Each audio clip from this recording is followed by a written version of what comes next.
Hi everyone, Aidan here at the trailer. Today we're going to be taking a look at the Yakima LongHaul hanging style bike rack and seeing how it fits on our 2019 Fleetwood Bounder Motorhome. Now this is going to be a hanging style rack approved for use on motorhomes, and that's important because not all bike racks are. These have to be built to a special specification, to withstand the extra shock and vibration we have at the back of a motorhome compared to a typical passenger vehicle. And this one's going to be a really solid option too. So if you're looking to carry up to 4 bikes, this one's going to be able to do that, up to 37.5 pounds each. So pretty good weight capacity for a bike rack. Now, one thing to keep in mind with a hanging rack is that there are limitations. Alternative frame bikes aren't going to be the best option for this because that frame, the way it slopes down, won't hang level on here. You can fix that with a bike adapter bar. You can find those here at eTrailer to make it work. And then the same goes for kids' bikes. Those smaller frames don't always fit super well over this dual arm design. Sometimes it'll work, sometimes it won't. It really just depends on how small that frame is. And again, you can fix that with a bike adapter bar. So the problems are fixable. One thing I would avoid entirely is carbon frame bikes, just because any sort of frame contact, especially hanging by the frame, is going to be potentially damaging to it. Now there's 3 points of contact. 2 up top on the top of the frame and 1 on the seat post here on the side, kind of limiting our side-to-side movement. It doesn't eliminate it entirely, but it does limit it, helping with bike-to-bike contact and making sure our bike doesn't come in contact with the motorhome. It utilizes these zip strips to hold it in place rather than a stretchy rubber strap, which is great because these work a lot better than those rubber straps. It keeps the bike in place a bit more and it just ratchets down into place. To get the bike removed, we can just pinch the 2 tabs on the side and pull those out. They'll fully remove, so do keep track of them, whether you keep them in the motorhome or keep them out here on the bike rack when it's not in use. Once they're all removed, just grab the bike and lift it up and away. I will say, because of the height of your hitch, you do have to lift these bikes up quite a bit, so if that 37.5 pound weight capacity is a little much for you, or your bikes are on the heavier side close to that weight capacity, then I'd be mindful of it. That's probably something you'll run into with really any bike though, because that's where your hitch sits. A platform style bike rack might be the better option if you don't want to lift as much, but there's not as many of those out there that are approved for the motorhome use with a 4 bike capacity. So I'll just pop these back into place for now.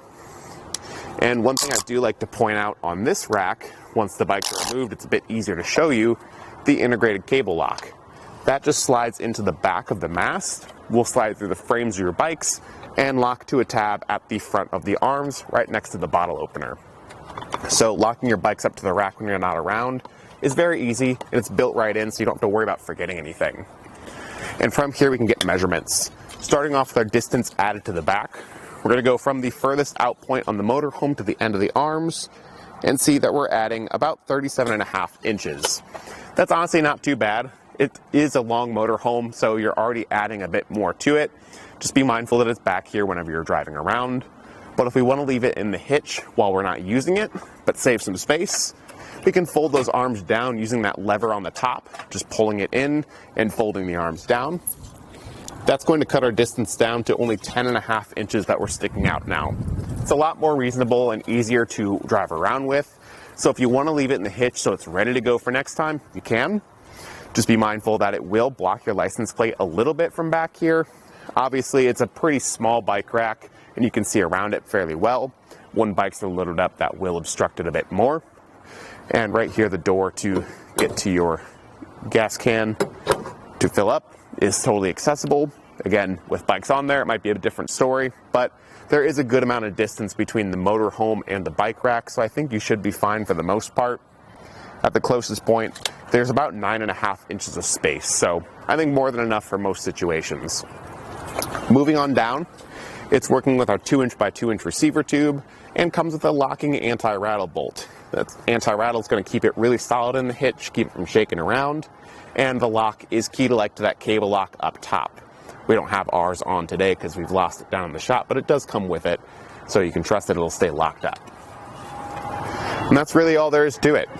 As far as hanging style bike racks go, they're not always my first recommendation because there are a lot of ifs and buts when considering what types of bikes it works with.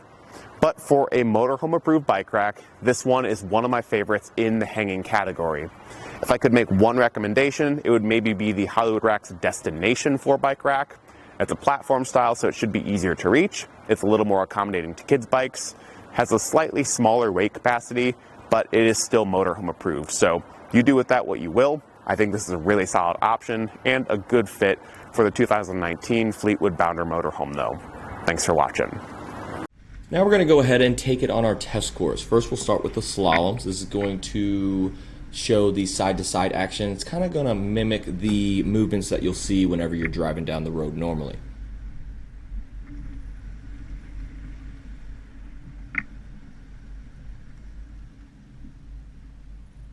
And now with the fold speed bumps. These are going to be pretty much like normal speed bumps. You get to see the up and down action of the bike rack and see how it holds up.